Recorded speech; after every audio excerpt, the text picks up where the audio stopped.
Okay, so hello and welcome to our Dream Planters and Drills session where we're with the Grubb family in Mildmay in Bruce County today.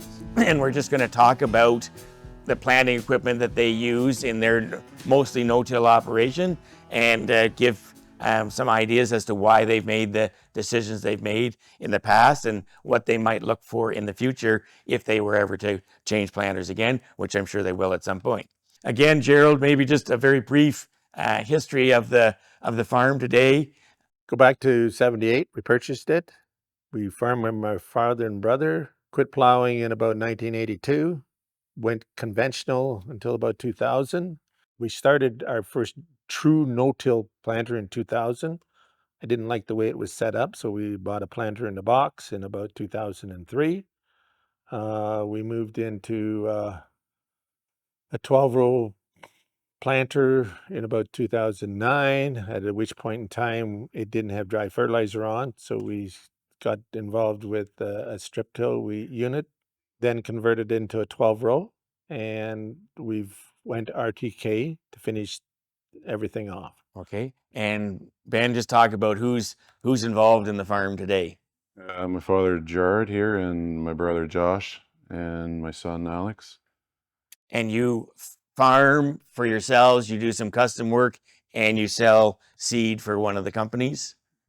Yes, we DeKalb dealer. I basically 30 years with my father, about 45 years, 50 years before that. So it's almost it's in our blood now. Very good. But we farm a fair chunk of land. Our own, we now own all our own farm land that we farm.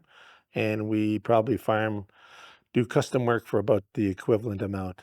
And so is the equipment sized for like double your own acres then? Yeah, but I'm like to be retired between 5 and 9, so I like to quit it. I don't like farming in the dark anymore. And you did mention that, with combining and stuff, you really don't like combining on custom combining for worked ground because of the issues around loose ground, etc. Absolutely. Like once you get into no-till and the ground is firm, the headers just ride so nice across. You're not start pushing any mud. You're not digging mud out of the thing. So yes. What's the crop mix that you guys are into here at the farm, Ben? Corn, soybeans, and wheat, and then the cover crop of red clover plus oats. And where does cover crops fit in which crops? So obviously after or within the wheat system, but where else?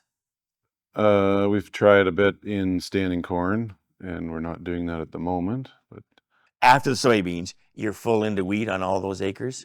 So that is both a revenue crop and a cover crop.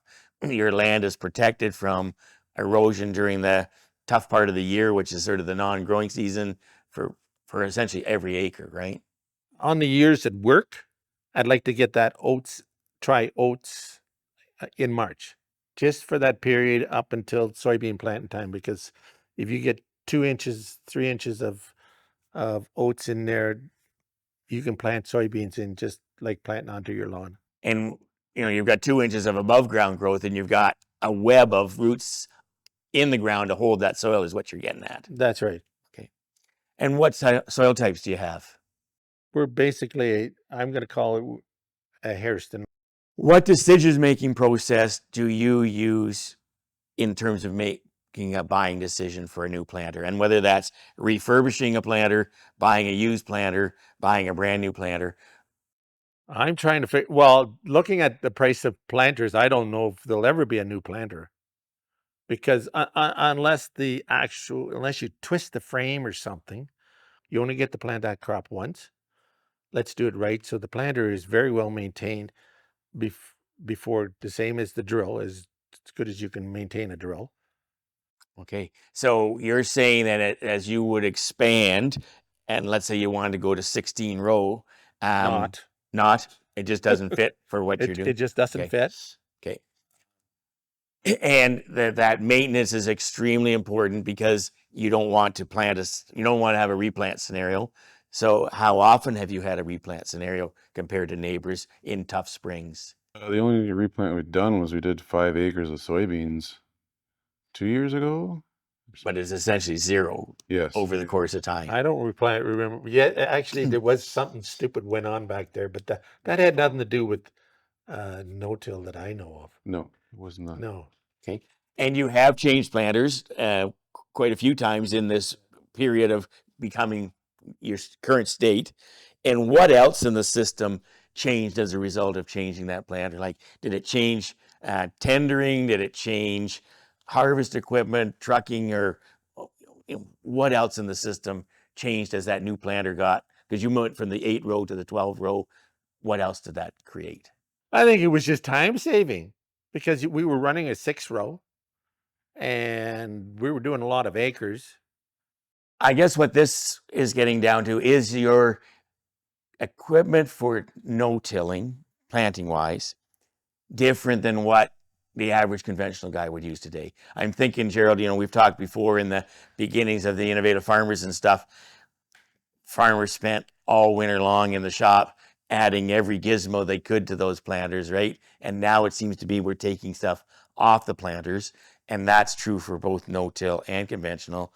But, We're pretty much back to a stock planter now. No, And- no coulter on the front. We put coulters on in front of the row units for soybeans, but when we're planting the corn, those all come off. It's just a standard row unit. and no fertilizer on the planter at all now? So that even the liquid system is not on the new planter.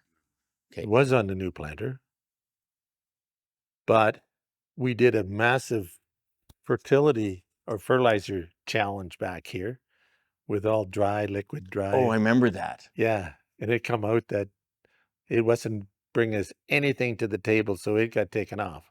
And that comes back to your KISS principle of Keep it simple, thank you. Yep. You go, I can fill up, go out and plant how many acres in a day and come back and then retire for the night. Though it works. The major thing I think with closing with no-till is those closing wheels. Like everybody runs with a rubber tire on. We actually, for a lot of years, run with cast tires on, cast wheels on. We've went to spiked wheels. Actually, spiked, I think is probably has its advantages if I'm going planting soybeans into that oats or something and getting it or into damper soils. I actually think that our ground here, if we put the right closing wheels on corn, you wouldn't need that coulter in the front just to plant corn. And when you are getting different spring conditions, moisture wise or temperature wise stuff, are you ever changing those closing wheels throughout the season, or you found the one that's working now? We find, yeah, they're doing pretty good on that aspect. Yep. Okay. And I want to say must-haves. I consider Delta Force as the one must-have, or an active downforce on any corn planter. And is it hydraulic or air? Hydraulic. Hydraulic. Okay. And on every row unit? Currently just on the corn rows, on the 30-inch rows. Okay. And so what happens in soybeans then? We just have heavy springs on the soybeans. And so do they match in terms of seeding depth and such? We're trying to hit the same seeding depth, yes. Because we don't, the interplants aren't going in just the way we'd like them to on a consistent. So our interplants are set at a standard rate at a lower population than the other 2 rows. And a lot of that is we want those interplants for weed control. So, Ben, when you mentioned that you were playing with seed population and stuff, it's only on the 30-inch rows, yes. Interesting. And you're finding that makes a difference. Yes, and we do have like tall and short rows. You can see it clearly in the field, which is the interplant and which is the 30-inch row. And so what's the hesitation with, other than expense probably, of going to add active downforce to the rest of the units? You said it. Okay. Total expense. It's I can't justify the expense I'm putting it on there. And the closing wheels you're not identifying as a must-have because you've sort of got to the right place now. We've got such a variety of them. that we haven't really chosen one that we would say is a must-have, but So you're saying, Ben, that I there's guess different I ones guess on the frame right now? yes, cast or spiked. Well, I think we would lean to some sort of spiked on them all. Okay, interesting. How about nice to haves? If money wasn't an object, would you put the rest of the units on Oh, active absolutely. downforce? And is there other things around The monitors and stuff? electric drives on the bean rows too would be a must-have. So it's not electric drives on the bean rows either. No, just the corn rows. The corners are our corn rows are kind of a fully loaded row unit, and our bean rows are just a standard chain drive or cable drive. And how much do you think you're losing on those every other row in seed at headlands? I On don't think. headlands, I don't think we're losing any yield. Okay. So if you think of the current planter, then what was the game changer that you guys said that's the one we want? It was a did- 12-row for starter. And it didn't fall apart in the field. Okay. I mean, our other two planters had an assortment of coulters, and you got out every 30 acres to make sure they were all still there with you. So this has been a big change in terms of durability and Yes, I don't know if the aftermarket stuff wasn't as solid as the current coulter on this unit, but you were always looking for something in the field. Interesting. Okay. Okay, so now I just have a series of pictures of the 3 units that you've got, and I just would like you guys to talk to the pictures in terms of, why is it what it is? So here we're looking at your spray coop. Talk about this system, Gerald. Okay, this is I think we're blowing Ryegrass into corn there. yes. That's not a sprayer. Yes, we're putting annual ryegrass into corn. We did that for a number of years. Only a couple actually come out to where we wanted it to be. If you got moisture like this year, it'd probably work very well. The big downfall was it didn't come through like we wanted it to. The other problem is I'm really concerned about annual ryegrass and everything else. It's just becoming a weed. So we've taken that out. We've So just talk about how, you've got a Valmar unit on here and how wide and how many rows there. It's 32 rows and it's 80 feet wide, so it's on 30-inch centers. And you were seeding how much ryegrass or rye About roughly? 12 So, pounds. Yeah. Okay. That is really our key red clover machine. This is what you use for red clover as That's well. what we use for red clover. That's what we use for oats. And I love spreading red clover in a t-shirt in March and watching my neighbor with a 4-wheeler freezing. So yes. And spray coops were not known, and this one is not showing like lots of rubber on this thing, but because of your no-till system, it carries just fine. Oh, it's awesome. And is it a little unstable because it's just a single wheel at the front? How does that work for you? No, that's we actually bought it from a guy that was using it for Continuous soybean, or a lot of soybeans, and he made the comment: soybeans can be run over once, but don't do them twice. So he always run 3-wheel. And Ben, here's your planter. Talk to this planter. So it's electric drives, Delta Force, and on the corn rows, the front rows, and the back rows again are just the standard stock unit. What else am I missing here?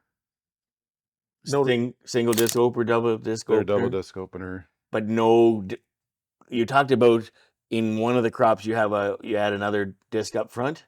Yes, in soybeans, you can see in that picture there's a coulter in front of the row unit, and we put those coulters on for soybeans and take them off for corn. on the row units. So when I took this picture was late this spring. That was your last field of corn you were putting Yes. in. I think you'd already planted some soybeans as well, right? So how long is that switchover of adding and removing the coulters? Not that long, and it's 12 bolts basically. It's half an hour you can whip them off. And in here, are you using this at all for doing different varieties in each tank, or is it pretty much all one variety that's seeded in a given field? Are we talking corn or soybeans? Either one. Both. We'll do different varieties in those hoppers, and a 6-row split, which makes it easier on the 6-row corn ahead to get that yield information on the variety. And in soybeans, what's your header for soybeans? 30. 30 feet. Okay. So the first thing we did is took the wings off. The markers. The markers, they're just a catch-all in a place, and but we did have to add quite a bit of weight to for the soybeans. The corn's not an issue. The soybeans, we needed the weight. Because again, you don't have active downforce on everything. Well, it's just the Just planter the gets frame. light. The frame Those just floats. those markers are heavy, Okay. and yeah, there you can see the weights hanging on because I have no idea those. You can see the frame is even lifted on this end of it. It's higher than the center. It needs a lot of weight. Should have more than what's on it now, but Yeah, the hydraulic is unbelievable. We pulled logs out of the bush here, and 5 years later, you can still see with the track across the field. And when on another field is he finished stripping in the back of the farm and drove across the farm. I could see that through the planting marks. So yeah, it's really fast. This is a field of yours that I took the picture when you guys were planting soybeans in the spring of 22 over by Neustadt, I believe it was. Is this pretty typical of the amount of green that you're planting into in soybeans, or is it more or less? We didn't plant that field, and it's planted like this. And when you're planting with RTK, you're planting corn here, your soybeans are here. So, you're staying off. Actually, a good looking field, planted field, I like to see all the corn stalks standing when I'm finished with the beans. We've run the planter beside that. Then I can take the roller along and roll the stalks down. Is that pretty standard practice? That's standard practice. Okay. But it's amazing, like if you look at that and you sort of don't look to the sides, that's as clean as pretty much anybody's conventional seed row. So then moving into corn, and this picture was from this spring, Ben. That's just strip tilling down the road of the neighbors. Just to talk about the strip tiller and what's on it vis-a-vis how it lines up with the corn planters. oh, it's 30 feet wide. It's the same as the planter, so it's row for row. We do have variable drives on it, so we can run a variable rate or change rates on that unit, and it works well. You made mention of the fact that Pluribus is sort of Gen 1, Gen 2, up to Yes. Gen 5 now, and this has got sort of combinations of it. This has 8 rows that I would call a Gen 1 or a Gen 2, and then we've added 4 rows that are a Gen 4 unit, and the Gen 4 units are an airbag unit, and I wish the whole unit had those airbags on it. It works. They flow nice. The new Gen 5s now are all hydraulic and are very expensive per row unit. And you notice any difference in the in the working of it between those two ages of units? Yeah, the airbag one is just a little more firm. The other row units tend to bounce a little bit more in stonier ground, and we've added more springs to it and beefed up the Gen 1 units with a lot more steel on the front, the coulter. Last spring or last winter, we upgraded that coulter mount to The Gen 4 system. It was all 3/4 inch steel through. So it was a big update. Yeah, those were not original. We added those blades. So just talk about how wide and deep the stripped band is. Yeah, it's like about this wide. I'm just going to say it's about 6 inches wide on top. So which is narrow compared to most strip tillers. Well, I think, but there's also a key to here that if you notice that our stripper is out the back of the machine, so where we're stripping to the draw pin versus where we're planting to the draw pin is very much the same. And the planter has a tendency to stay in that strip. It's a soft strip it'll want. So, this idea that you're getting off the strip or something, I don't find we have that issue. And I think the other key is that we're following, I'm pretty much following the path so if he's going this way and then coming back on the side hill, we're working the same thing. It's not like I'm going the same direction as he is all the time. Does the time of the spring make a difference in that? Like some guys are strip tilling early on, they leave more time than later on because the soil's drying quicker as the season progresses. But you guys are pretty much Well, this year we were a full day or Yeah. two ahead. We tried to get the stripper in there 2 days in, so he was always a couple days ahead of us, just in case we had issues or something. and there's a good example of the strips from this spring, and you can see how narrow that is compared to many strip tillers that you see, and that's running on last year's wheat stubble, and it's broke down quite a bit. Now, in this case, do you spread the straw or sell the straw off? In this case, he sold the straw off. And what's your normal practice? Our normal practice is to sell the straw off. Okay, and it just makes no-tilling that much simpler, I think, correct? I don't know about that. I think we get rid of the straw. One reason is I want to eliminate as much possibility of slug as issue.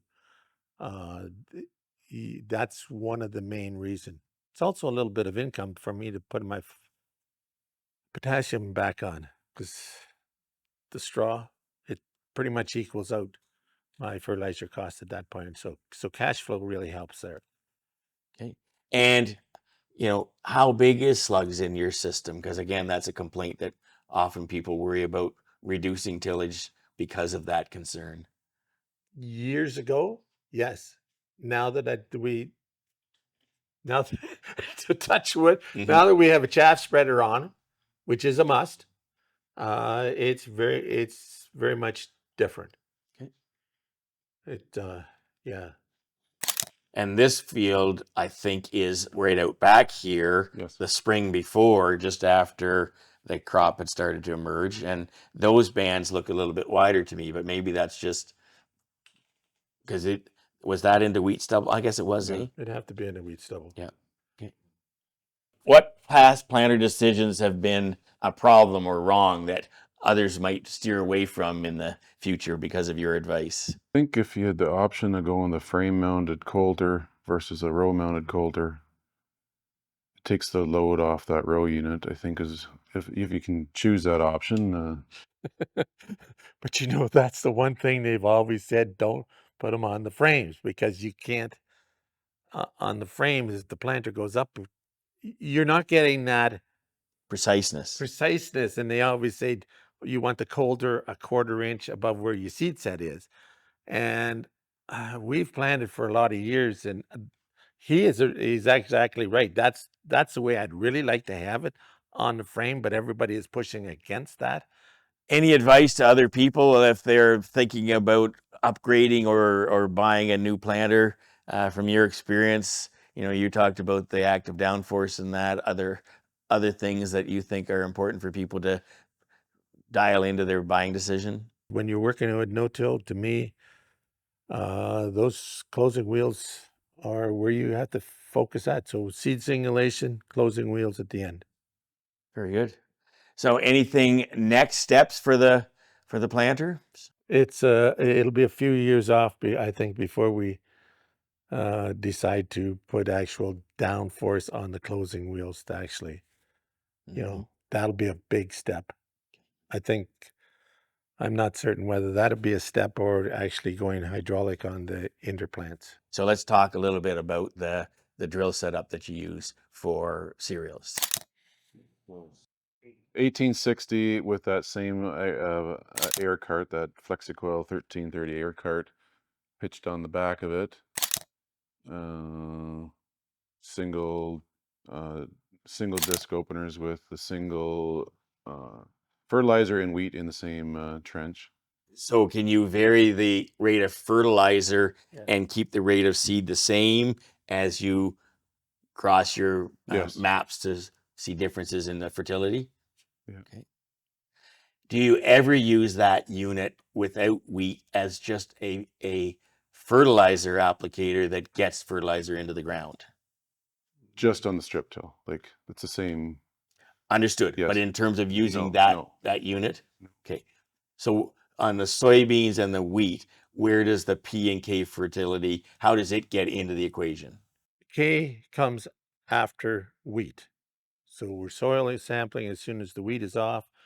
We address our phosphorus, potassium, sorry, for the next 3 years, one chunk, one application across, and then that's done. At one point in time, we did grid sampling on a lot of the fields. Now we're back to basically zone sampling from there. So our K is being done there. The phosphorus is we've backed off to a minimum now of starter fertilizer within the stripper because we're getting enough phosphorus. We're putting 3-ton biosolids on the wheat ground because we're putting red clover on in the springtime. We're coming in with 35 pounds of oats mid to late August, and then late September we want to put biosolids on for phosphorus supply on that, and they're fairly stable like there. Well, that brings us to the end, gentlemen, and I just want to say thank you for spending the time letting us be here this morning to talk about your system, and we appreciate your enthusiasm and your willingness to share your experiences and hopefully give others some confidence to look at some reduced tillage systems. Right on. Thanks very much. Awesome.